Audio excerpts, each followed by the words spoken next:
tell me the feeling amongst the squad over the last couple of days, while there has been speculation about the manager's future? We know that we had definitely not the result we wanted to. We know that we have to ask some question between us, because at the end of the day, we are on the field, and we're not accepting this kind of defeat, because lose is not acceptable in here, and we always want to win. But it's the mentality in the locker room. It's still the same, still good. We're still working together, still unify, and gonna work hard for getting that win. Who's gonna put us back on the wheel of winning. Have you spoken, or the manager spoke to you since the Ross County game, and what has he said about the future? Oh, the future is still the same. It's game by game. We want to win every game, like I said, and definitely we speak after the game of Ross County. We know that was not a good game from us. That we didn't score. We did take some goal that we could just didn't happen. But it's still the same talk game after game. We just want to improve, show that the result on this moment is not the one of the one that we want, that Celtic want, and we're definitely gonna do the most and all our possible to get that fixed. Can you tell us how you felt when you had to get an escort out of the stadium after the game with all the fans there? After the game, because we still had the mentality, of the game. The game was really defeat and a bad game, and to stop the running of the cup was really bad. But it's something you have to accept sometimes, and I just feel a little bit of pain just for my other teammates, who've been there for a long time, and it's been 9 years. They did a really good job, and I just feel a little bit of pain for them. But this is how it is. When you see the fans so angry, though, how does that make you feel, and the other players feel, when you see how much it, I suppose, means to them? Like I said, I'm just gonna join what I just said before. It's football. You know that sometimes when you don't have the wins, that fans not gonna be happy. But it's something that I accept from my year before. The club I was before. I know that when you don't have the results, fans can be angry. But in a club like this, like Celtic, and see how much my teammates did, for long years, and what they achieve, and just for I know it's a really important year, but for months where we don't have the victory that we want, I just really feel painful for them, but I still think that we have so much in front of us, and we're just gonna fix that by being unified, being with us, being just Celtic, and just improve and win every game after that. Are you confident that the players and the manager, you can fix what is wrong at the moment? The results aren't coming, the performances maybe aren't as good as they should be. Yeah, we just keep trusting ourselves. We know that we are not in a good place right now, and we know that it's not going to change like this by a day, or just wake up and just say, he's just going to correct today. He's just going to correct by working together, by working hard, working more on the field, finding more solutions, talk to each other more, and we definitely know that he's gonna be better next time when this time it's gonna be fixed. Christopher, 2 wins out of the last 10 matches for Celtic is clearly not acceptable from the club's point of view. What is the problem? Can you put your finger on the problem? The problem is just that we don't win. That's it. We want to. Why is that? There is so much problem. Sometimes you can watch a lot of film. You can see that sometimes on the free kicks, or too much penalties or stuff like that. We take too many. We do too many mistakes. And after, like say the coach, we're just not efficient in in the two important thing in football. You know, it's the two boxes. And right now we are not efficient enough in these two boxes. And right now that's what it's cost us. And we just, like I said, we just have to work on it, work every day on it and improve, because the quality is the same that we had last year. We have the same and more player than last year. So we have more talent. It's just about, you know, the mentality and the thing that we have to do and to be better. The club bosses, Christopher, are 100% behind the manager. That's clear from their statement this week. Are all the players 100% behind the manager? Definitely. You know, the dressing room is just unified like never. You know, it's just like we just so strong together. The dressing room and the player are behind the staff, and the staff is behind us. It's just, it never changed on that. The only thing right now is just the result, and we're gonna do everything we can for just change that. Christopher, those scenes at full time, you know, being escorted by the police, apparent missiles being thrown at the players as they left. Have you ever been involved in anything or experienced anything like that in football before? Yeah, I had some time before when I was playing the relegation. When I was in first division, we was playing the playoff and stuff like that, and we was escorted by the police because some fans away was a little bit troubling, some stuff like that. We can say that it was tough moment. It was hard, but this is how it is. You can't do anything about it. You know, it's just how it is. And right now, you know, it's just the situation, but we're just gonna focus on the field. Mentally, when you're leaving the stadium, you see to your left the sort of chaos that's going on outside the stadium. How is that making you feel mentally as a player, knowing obviously what it means for these fans and how it's going at the moment? I'm just gonna join what I said before. I think it's me. I feel it's been 1 year I'm here. You know, I know that the club wants so much win and stuff like that, and I know that I've been here for 1 year. He hurt me a little bit, but I feel pain when I watch Brony on my right. I feel pain when I see Callum on my left. When I see Tom or Jamesy the next morning, because this player, I think they just give everything for this club. They have been workers. What they achieve, I just can't talk about it. It's even too much for me, because what they achieve for this club is just huge. And to just see them, see that, I think and if I ask them, how it is, they say it's the first time. And that's what I feel. And I feel hurt from them, you know, for them. But at the end, like I said, it's just we're just gonna pass this, going next and going on the field and play, because this is our job, and we're gonna do everything that we can to achieve our goal from this year. What's your message to these fans? You know, fans are angry at the players, at the management team, at the board. You know, it's real anger from a real large section of the Celtic support. What's your message to them? My message is probably that we can't win the championships in November or December. You know, we can win the championships in May, in June. It's just hard to accept, you know, defeat, lose. You know, after every lose, I'm going home. I'm hurt. I can't sleep. It's difficult. Every player is difficult. But at the end of the day, the championship is a marathon. It's not a one game. It's something that is long, and we're going to achieve. And because we trust you every day, we wake up every day in thinking that we're going to accomplish our goal this year. So that's why I'm here in front of you, and that's why we wake up every day, is to achieve that. And I just have in my mind that we're going to do it. That's it. Just finally from me, Chris, apologies for the series of questions. In terms of these next games, so AC Milan and then on Sunday, do you as a player freely admit and see that you have to perform and get results in this game if you want to see Neil Lennon continue as manager? This is the mentality that I have since I'm here.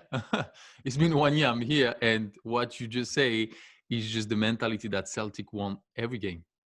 You know, accomplish, playing good, playing well, and win. This is what Brony told me. That's what Celtic told me, that's what the coach tell me when I came here. It's that when you put the feet in that door here in Celtic, you have that mentality at every game, and I'm not going to change that. And I don't think that every player in the dressing room is going to change that, because we want to win every game. We hear that every week, Christopher, and the results still don't happen. What will it take now? Because you keep saying the right things and everyone at Celtic says the right things, but it's not happening on the field. Is there a responsibility now that things must change? There's no more excuses. Like you say, we talk, but you have your point of view, from your side and us. But every day we wake up, we come here, we're working hard, we want to change everything. Every day we want to work hard. Every day we want to change something. Every day we talk to each other to see what we can improve, what we did wrong, and stuff like that. So it's gonna happen one day. A streak, I think is that a streak. It means to end one day. That's it. So when we had the streak of winning, it stopped one day. So when we had a streak of losing, it's gonna end at one moment. And me, I definitely have the mentality that, and I think that when this streak is gonna come to an end, it's gonna just push us to a different year. And we're just gonna go, because like I said to the question before, in my head, I'm just focused on what is the goal at the end of the season, and I'm not going to stop until I have this at the end of the year. The manager mentioned, and as you alluded to, the both ends of the field, it's not happening. But as a defender yourself, how much responsibility do the defenders take, and what needs to improve? What can you guys do to make sure you're not giving away the penalties or the silly goals? Just being more focused, more concentrated. Not having some jump in games. I'm the first one on the line, and I'm the first one who did the mistake of the penalty this weekend. So I take full responsibility of that, and I know that when it's happening, the next day I have to work hard and wake up and see myself in the mirror and say simply that I have to improve or skip this kind of little error was going to cause the team. And like I said again, it's just going to come one day where all the work that we put on the table is going to work, and after that, it's just going to change all the year that we have in front of us. Christopher, you're out for about 2.5 months with your injury. How do you think your form and your fitness has been since you've returned? Good. I feel really good. The staff medical here in the club and my personal staff did a really good job together, and I'm really happy. I'm back on the field. I'm really focused on that. And, the more, the best in this situation is that I can speak with the coach when, it's been 2.5 months. I've been away, and I know that sometime, for example, at some training or probably at some game, if I have to coach shirt or some stuff like that, we can speak to each other because we are grown adult. And right now, the coach and me, we are really listening to each other, and that's really good, and I'm really happy about that. What do you expect? Hi Neil, hope you're well. Just first of all, Neil, obviously, I imagine a tough week. How are you feeling personally about how this week's gone? There's been a lot of headlines, a lot of speculation, sadly a lot of abuse from fans as well. How are you feeling, and can you describe to us your thoughts, having seen the scenes of Celtic fans clashing with police calling for your exit after the game? Well, on the scenes on Sunday, we were disappointed. We're hurt. I understand the sort of frustrations of, the supporters, because ultimately, we're not in a great run at the minute. But it serves no purpose, particularly for the players. I'm old enough and big enough to take, criticism, abuse, and some of it's justified, some of it's over the top. That's the role of a manager, and that's the responsibility you have to bear. We're all in agreement. We must do better, and we have to do that with results and performances. I think it only takes a flick of a switch. I think they're lacking a little bit of confidence, a little bit of belief at the minute, but it can turn around very quickly, and then it's baby steps after that. Build. So tomorrow we're looking for a performance and a result to start with. But yeah, I mean, for 20 years, you know, from my own point of view, I've done everything in my power to bring success to the club and the fans. That's not going to change just on the run of a bad month, or, you know, people being upset about my style of management, if they want to say that, because they don't know what it is. They're just sort of voicing their opinions. And, you know, I owe it to the players as well. They're working so hard to turn things around, and they're feeling it a little bit, so they need my support there as well.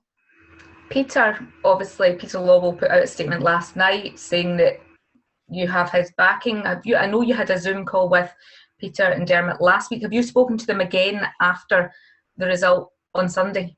Yes, of course. You know, and again, talked about the game, talked about the players, talked about the result, and obviously talked about the values that we have, the durability that the club has.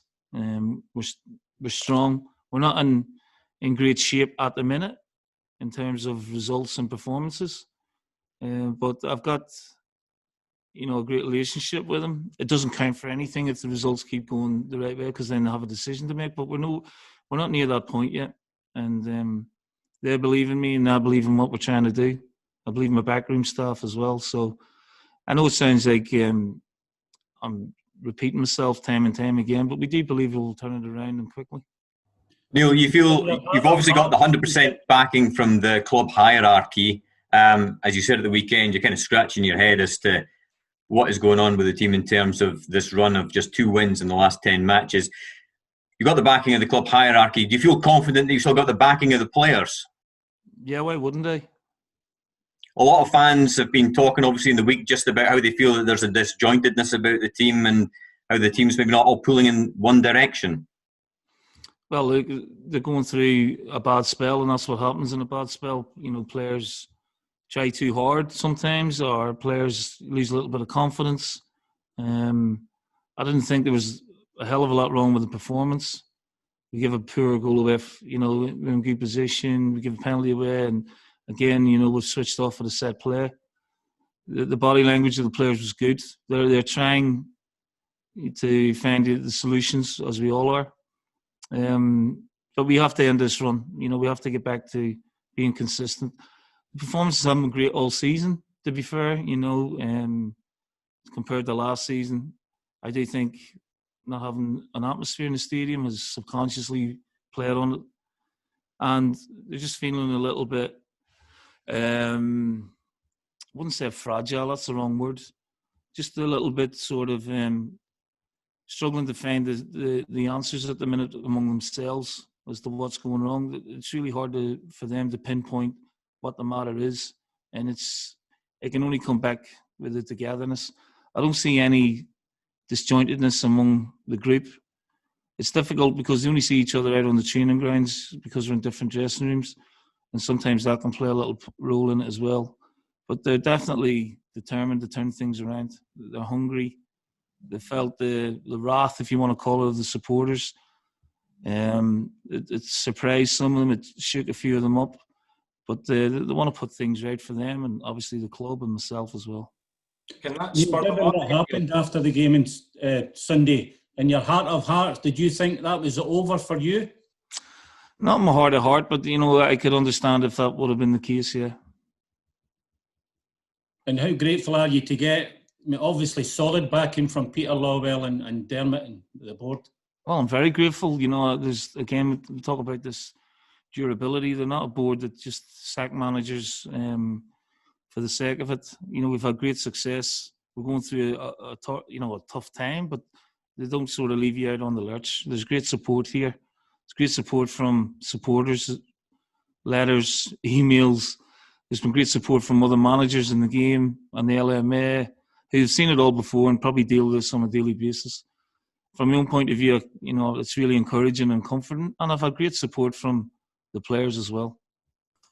Neil, you've been through tough times before at Bolton. You had a lot of difficulties that you had to deal with off the field, but where does this rank? And given your affiliation with Celtic, has it been maybe more difficult in that respect? I don't know. It's hard to, like, you know, because, you know, Bolton was 3 or 4 years ago, and you know, you can't replicate how you're feeling or make comparisons. You know, it's a difficult time. You know, just because of the results, and we know we're better than that. So, you know, that's the point that, you know, we're trying to make to the players. You just got to find that little bit extra zest and zing. And when the goal went in on Sunday, you know, a few of them have come to me and said just felt a little bit deflated afterwards, and that's not normal for them. That's not like them. So our reaction, whether we go goal down tomorrow or in future games, you know, we have to react better in certain areas and with certain individuals. But they're human beings, you know, they're coming under a lot of criticism themselves. And it's important myself, John, Gav, Woodsy, give them that right support, well-being. Life's not normal for them at the minute. So that's all something that they're trying to adapt to and get used to as well. And it doesn't help when things aren't going well on the park for them. So it's got to be a concerted effort, you know, whether it be from me, the coaches and the players. And we're confident that we can turn it around. We're confident we can go to Italy and put in a good performance. Whether we win the game or not, it's all about the performance and getting if we can get a result, that'll be great. And then building from there. Neil, you talk about going to Italy tomorrow. What kind of team do you play? Obviously, the injury news, is there any update on that? But do you go full strength? You want a performance? You want to get a result and start getting things back on track? Or do you perhaps have an eye on domestic matters now that Europe is gone? Yeah, it's a good question. It's just trying to find the balance, really. Elianusi won't travel. He's unavailable. Jullien's, you know, come back in. He's played 2 games, so he's a doubt. Duffy's having a knee assist that he picked up a knock in training today. We'll see how he is. But I'll still try and, you know, put a strong team out and see how the game goes and maybe gives the squad some much-needed game time as well. Okay. Thank you very much. Okay, guys. Elianusi unavailable? Sorry, Yeah, he's unavailable, yeah. Why is that? He's injured? He's injured. Okay.